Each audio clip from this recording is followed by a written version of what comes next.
project update. Project update. Dire si Roel P. Gapon bro. Agapon. Gapon hapon. Muna kita ko siyang upload niya. Pero may hapon pagton. Muna gabi pa din no. Hapon guys, maupon pa no. Poghon.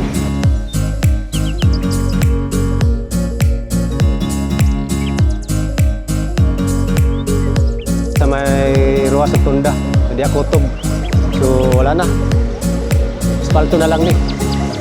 Paugahon na lang naman siya. Paugahon dayon pag time nga mauga na siya for espalto na.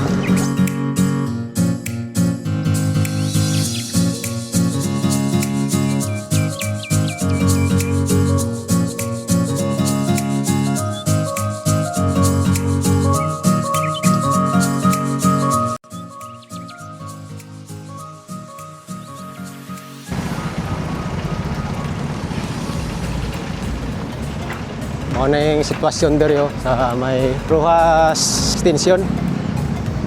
Ano yung box culvert nakita na yun kay hapit naman gini siya. Panana ni siya coating no para mag-spalto na. Araw. Yan. Dire din ay forma na sa Sentira Island niya. Dia. Widening dia. Parehas gyapon dito tikas. Para gikan dito sa corner ba. Yan guys, mo ni atong update karon no.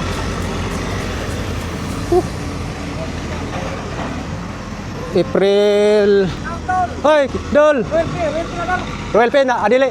Project update. Project update. Dire si Roel P. Gapon bro. Agapon. Gapon hapon. Muna kita ko siyang upload niya. Pero may hapon pagton. Muna gabi pa din no.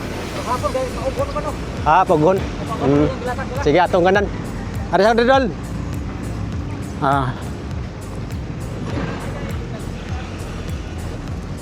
Ayan. Na naman ni Dris nga itong nag-coating naman ni sila.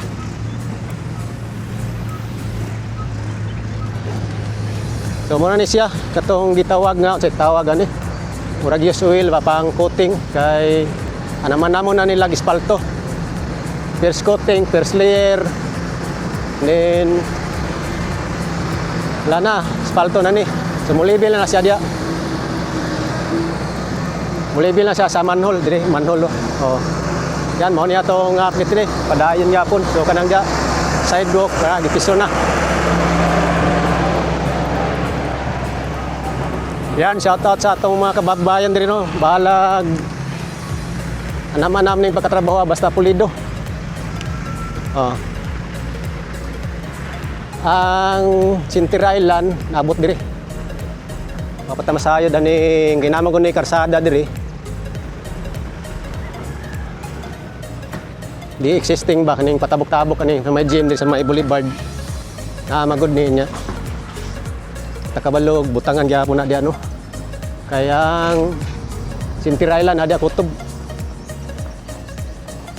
So kaning dire sa kilid padayon gyapon ni.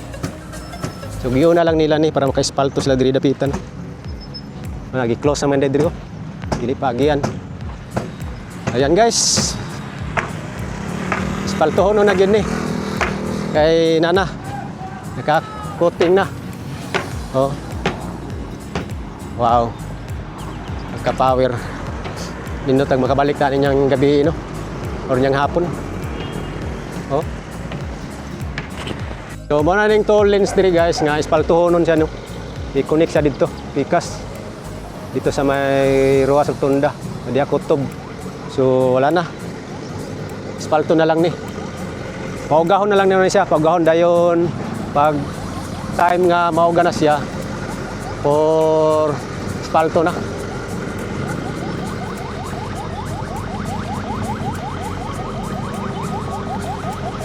Diri nga saan guys, lapad kayo. Lapad kayo diri. Lapad kayo ng area diri sa mini park di sa Dapita. Ang masin sa Tibispalto, ready na dito. Ison, wala, ready na.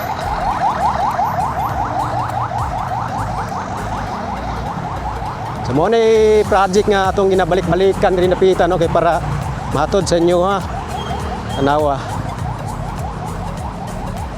Yo, shout out sa mga Dabawin nyo. Padayon gyapon ta sa atong pag-update diri sa pita. Oh. Anawa. So ready. Paugahon na lang ni siya. Then ispalto siguro kani siya level diri. Wa pa ta masayod no, maabot ba diri ang Sintir Island kay ito pa man siya kutob dito. Oh. Na baga dua ka layer lang ni siya kaning pikas. Dua po na siya ka layer. So inana ang proseso no. Bobola ni siya ispalto gikan dito sa padulong dito sa may Boulevard diyan.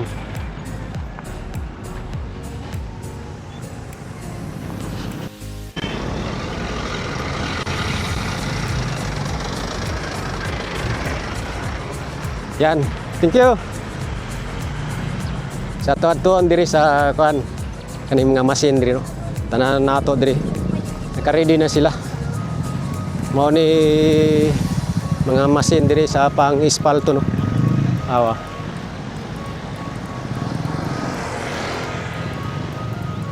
Ang sitwasyon sa traffic nanggikan sa Bukana Bridge is wala may traffic. So muna ni guys, mga ekwipo ready for pag-ispalto. So muna yung padung Santa Ana war flyover. So muna pang-ispalto.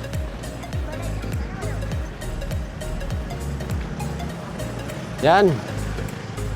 Watch out guys sa ato ang update karon no. Thank you so much inyong padayon sa pag-atang sa mga update nato diri sa Davao City. Gikan man ta dito Buhangin Bypass Road open na, din isunod po tong Davao Airport Bypass Road no.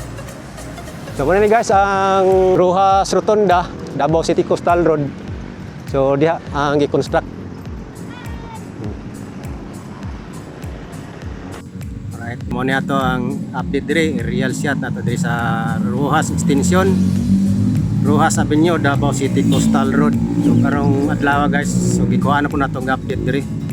Padayon sa construction aning pag-fix aning pag-ispalto aning Rojas Extension no. So karon nata diri atong sugdan diri sa may Boulevard side Rojas Avenue. Diri mag-ispalto na gid sila diri guys. Oh. Tara, nata diri diya ang tagikan ganina. Limpyo na kayo na kanang box culvert diya oh. Diya nga side.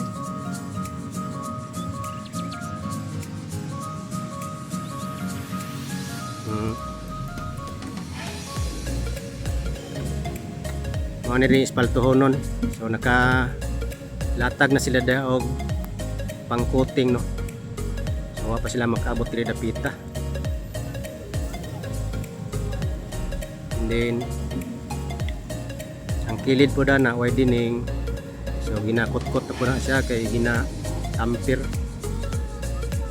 Oh, muna guys atong ma-update sa inyo diri na pakita karong lawa.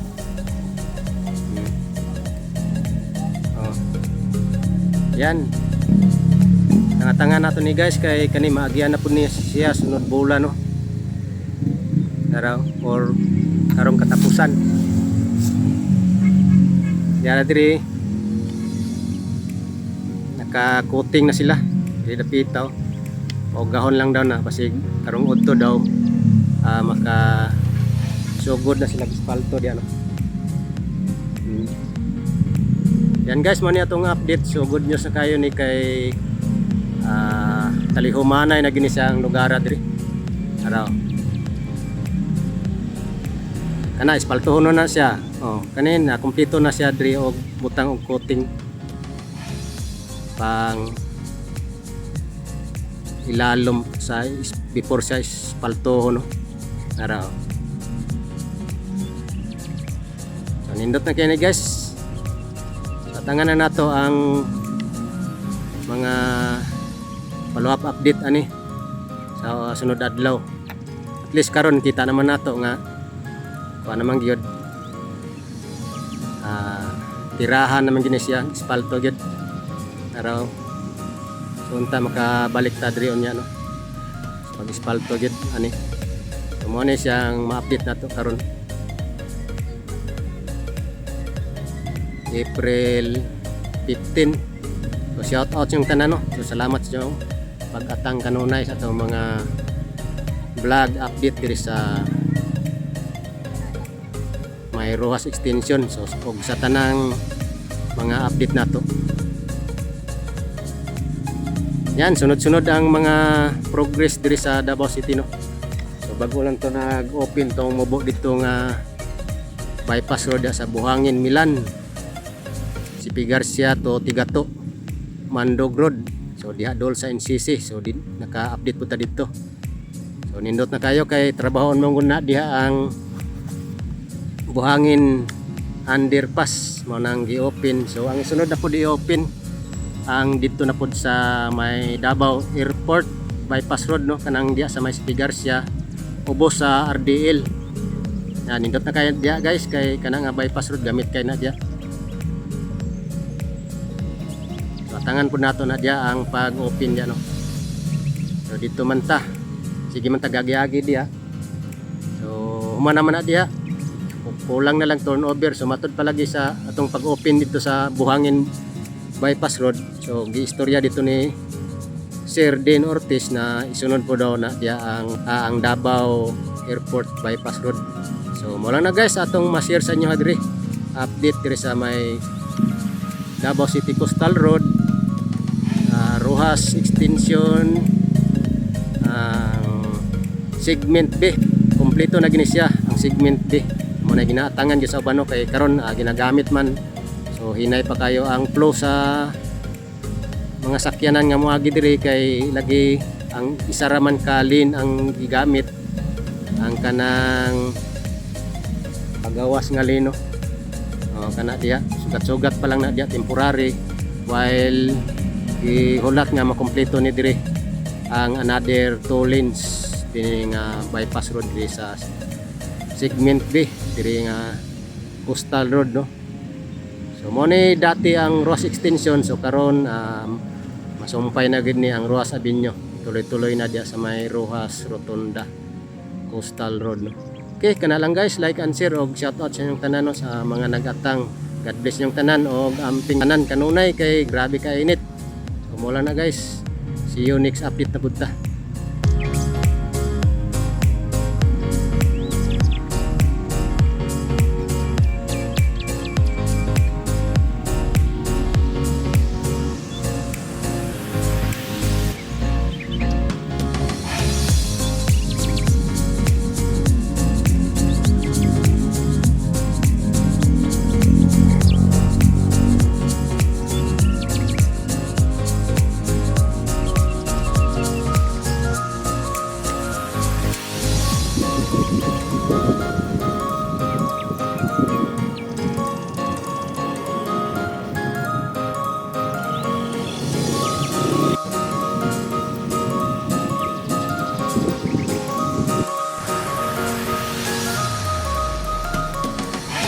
La la la la, hapit na gyud ang katotohanan rin napita. Oh, tanawan ninyo guys.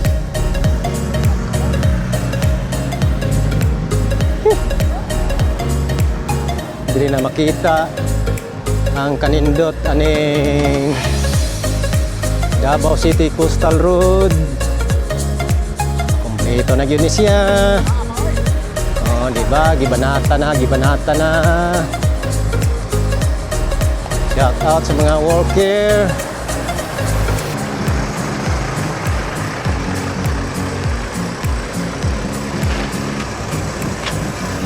Gipinis na yun. Ayan, shout out sa itong mga kaubang vlogger. Adto na mo diriyon niya, witness mo sa pag-ispalto para natay ma-upload, natay ma-content. Oh, di ba? Ano na yun siya. May project din sa Davao City, no? Grabe, basta-basta. Oh.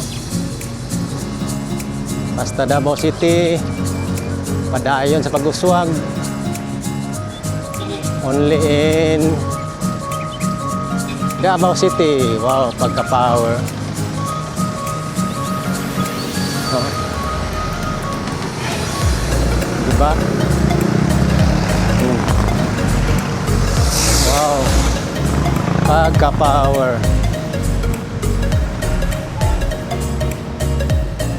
Mabalikan na nato ang diyaw niya.